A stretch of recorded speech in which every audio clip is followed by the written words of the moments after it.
I'm not a politician. Oh, geez. So I don't have any, I'm not poised or used to public speaking. The other thing is I don't have any presentations to make, no recognition day.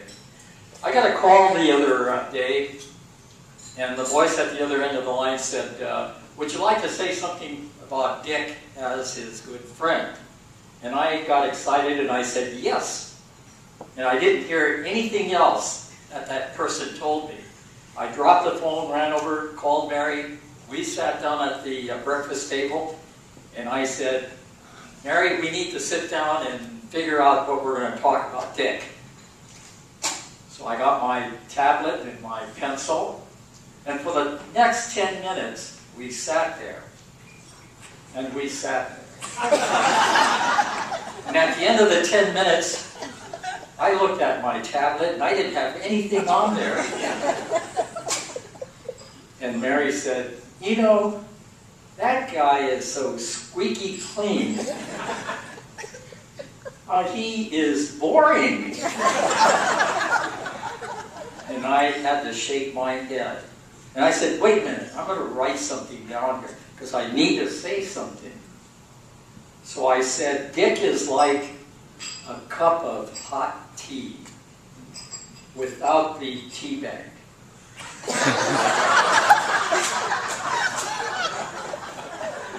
I met Dick some time ago. Our daughters were here. We're going to elementary school over in Clayton Valley. And Dick was the big honcho. He was the president or the principal. Yeah. And I happened to be the manager of the parole department office over about 2 miles away. And Mary and the girls, the women, used to get together and they always talk about this Dick. And I said, I need to meet this Dick sometime. And they would rave about him. So finally I had that opportunity. And I got to meet Dick. And the guy was like everything they said. He was a teddy bear. Big one, with this real mop of white hair. And I looked at him and I said, when I grow up, I want to be like Dick. Mary and I became co-presidents of the PTA. And as a result, and since my office was only 2 miles away, and being a good state employee, I waited until lunchtime, and I dropped in to see Dick. And I saw him many, many times. We collaborated. And I got a little worried because I thought that perhaps somebody who knew both Dick and I would think, hey, this guy must be on parole. We had some good times together. We went through some rough times. There was a teacher's strike, and I think this was before your time, Mr. McHenry, but the teachers seemed to love this guy. And I think they were sneaking across the line in spite of the fact that there was a teacher's strike. And I have a hunch that Dick was probably making coffee every morning and feeding them coffee and donuts. In any event, it was a heartbreaker when the school faced the closure, the second one after, where is it, Pacheco? So he has a track record for closing schools. But by then our daughters had graduated, so we felt that maybe this would be the last time we would see Dick. But fortunately, Dick and Vicki were very close to Mary and me, and we used to get together socially after that. And so several years later, when Dick decided to run for the school board, Mary and I were the first ones to wave our hands, and we said, we will help him. So we got together with the other committee members, and they're around here. And we were out at Baldwin Park, and the first thing Dick announces is, he says, I would like to introduce my chairman for the, for my drive to become a board member, Mary and Eizo Kobayashi. And we looked at each other and we smiled and we said, oh, that's great. So we went home that evening and we talked about what we are going to do to make sure that he gets elected. And then the rain started to fall when we said, supposing he loses.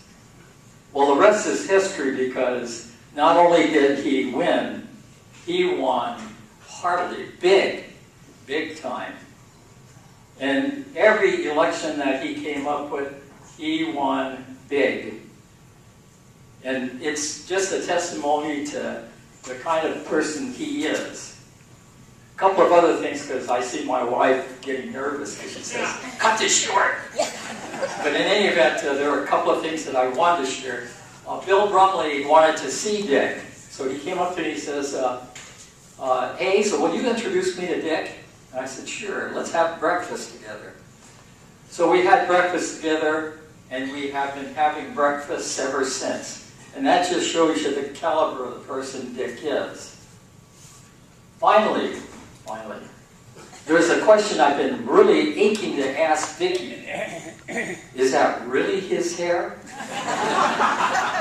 Yes. It is? Yes. Mine turned white. I used to have jet black hair, believe it? Well, he did too when I married And he did. Oh, but in any event, a great man. I would like to close. I have a little poem that I'd really like to, and I'm not going to read the whole thing, so don't worry. It's called You're a Once-in-a-Lifetime Friend. And it's by one of my favorite authors, Carl Goller. And it goes like this. Yes, once in a while a friendship is made that will last a whole life through. It really does happen just once in a while. It happened to me and to you. We love you, Dick.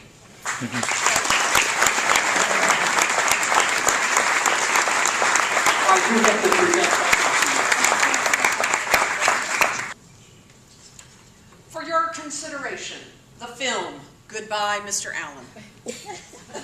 This Academy-nominated film opens with a dashing young man with a full head of coal black hair, just fresh from Washington College. The year is 1956, and in his hand he holds a lifetime general elementary credential.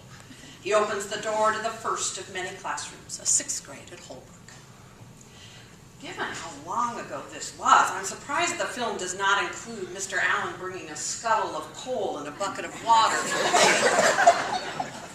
There's no quiet moment of Mr. Allen whittling pen nibs for the individual tastes of his students. I guess the director is entitled to artistic license. I shall move on.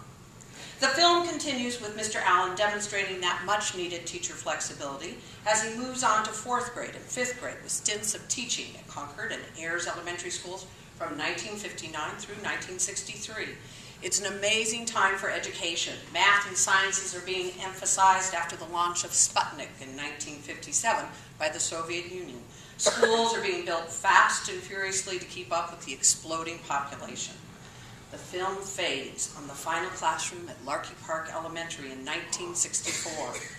As Mr. Allen locks the door to his 5th grade classroom and turns his key and heads off to become an administrator at Ayers Elementary. However, this is not the end of the film or his good teaching. Teachers like Jean Carroll know that he has always been willing to listen to different opinions and concepts. He's kept himself open to changing his mind or sticking fast to his belief if it is in the best interests of students.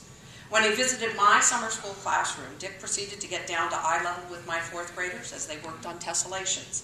You could see his genuine interest in the students, asking questions, giving praise.